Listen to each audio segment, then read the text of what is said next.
What's going on, y'all? 805 just 805 in the building, representing the 805, representing Ventura County for life. Shout out to everybody representing and out of Ventura County, everybody also as well in California, the West Coast in general.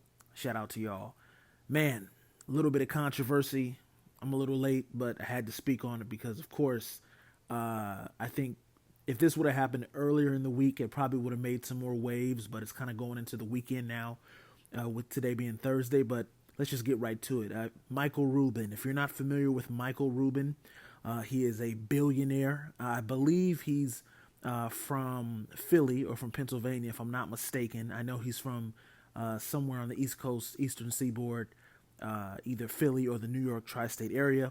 He's a billionaire in the sports industry. He owns Fanatics. If you're not familiar with Fanatics, you probably use one of their websites.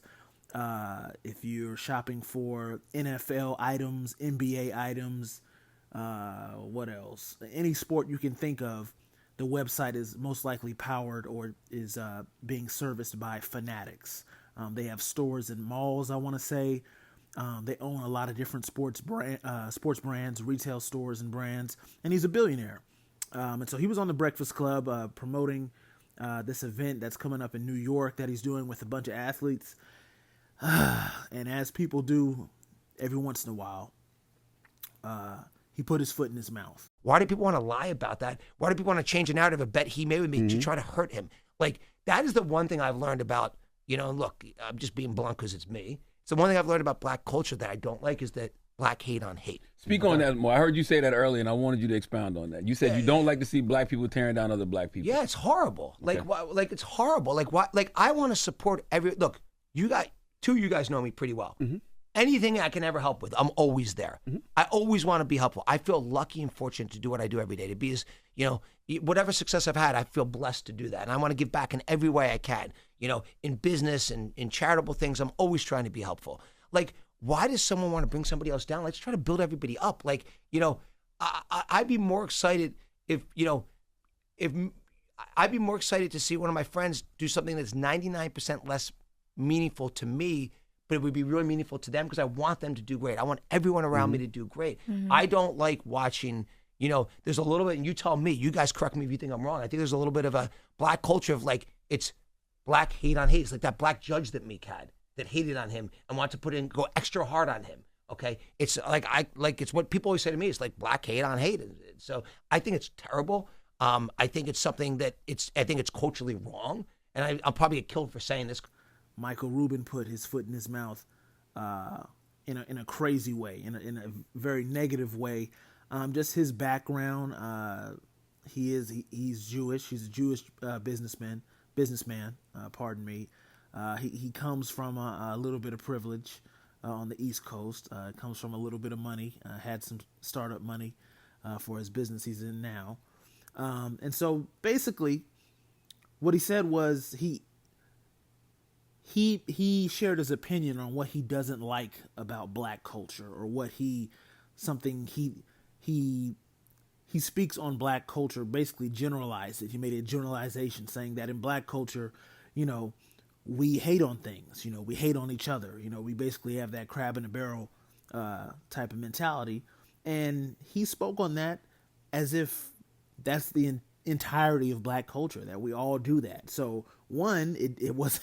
He messed up there because, as someone who, is not of black culture, somebody who's not, a black person or of African descent, for you to speak on that as an outsider, that's not a good look. And two, he's speaking on this topic, or speaking of, black people hating on each other, trying to be successful, blah, blah, blah.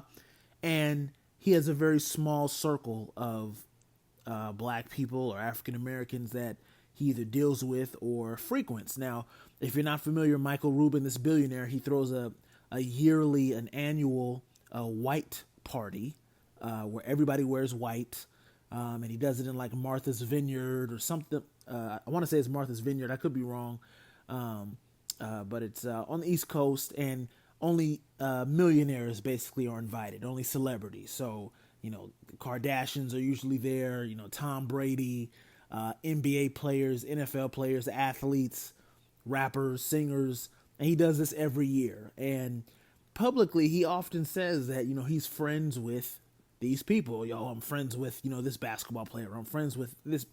And I think the misconception here is him being a billionaire, he feels as if everybody he networks with or everybody who, he invites to his parties or people that party with him are his friend. And I think he got too comfortable. And we've seen this happen before in history, not just within the black community or black culture, but in general. People get too comfortable with who they're hanging out with or who they're networking with. And then they feel that they can share an opinion or a thought and not realize that that opinion or thought is rooted in some ignorance because, Michael Rubin may not be racist. He may not,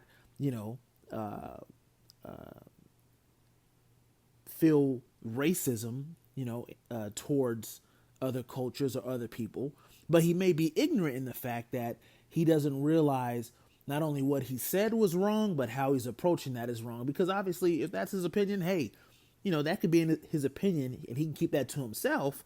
But once you share it, once you broadcast it over the airwaves, on a nationally syndicated radio program, top 10 radio show in America, and the base or the listenership, the viewership for this radio show is mainly the urban demographic, the African American or black community or black and brown community, you've just messed up. You just stepped in it, and that's what he's dealing with right now. So I've seen a few articles online already about it because he did apologize. Billboard did an article, I believe. Maybe Rolling Stone, a few other news outlets, but he did put out an apology. So there's the apology right there on the screen. He basically said, hey, my bad. I got some feedback. Somebody called me. I think I know who made that call. I do believe Jay-Z made that call to him. Michael Rubin likes to name drop. So he name drops people all the time. Oh, I talked to this person the other day. I talked to that person. And he was just on the Breakfast Club saying he had talked to Jay-Z, a few days ago or in the past week. So I believe, another fellow billionaire that I'm sure he networks with or, has had conversations with. I believe Jay-Z is the one who called him and said, hey, listen, man, it's not your place to speak on this. And your take was wrong because you basically are making it sound like all of black culture, all of us hate on each other, which is not true. Me personally, as a black person, as an African American, I don't hate on other people, especially, my own people, but anybody. I like to see people win. I like to see people be successful.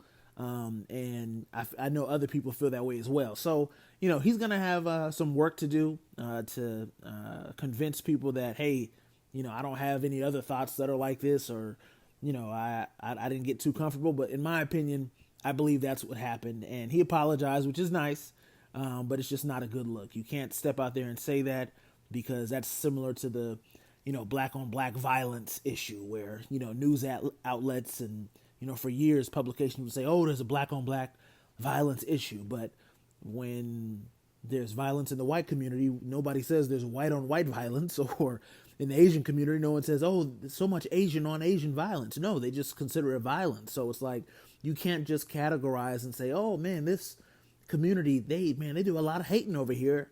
No, if we look at the bigger picture,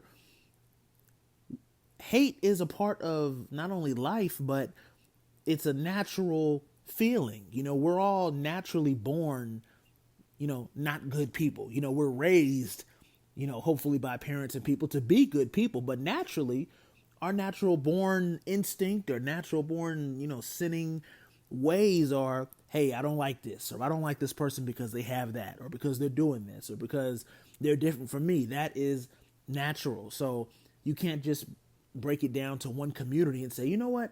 That's what I hate about black culture. They hate on each other. No. They got a crab in a barrel type of mentality, because you could say that about any culture, because humans in general can be haters. There are haters and hatred in the world. So Michael Rubin, you messed up. Apology, will help, but just for future reference, anybody in general, even me, you have to be careful how you word and how you say things, especially when it comes to topics of race, when it comes to topics of even politics, how you feel about, different political parties and individuals, religion, how you feel about different religions and religious philosophies, especially in my opinion, anything that's not something you belong to. So if you don't belong to that religion, you don't belong to that race or that ethnicity, you gotta be careful with how you word and say things, because one, not only can it be taken out of context, but two, you could be feeling something or want to say something that you feel and you word it incorrectly, and now it comes off like, very negative, or it comes off and people, maybe misconstrue how you thought or your mood or how you felt, but you weren't able to word it correctly, or maybe it's something you should have just kept to yourself. So Michael Rubin, I don't think this is going to change his billionaire status, but I'm sure it might change the way that some people maybe look at him, going forward. So anyway, just had to speak on that real quick. It's Thursday, getting ready to go into the weekend. Tomorrow's Friday. I hope to see y'all there. And thanks again for the subscribing, the likes, the comments on the video. I really appreciate y'all. And as always, peace, peace.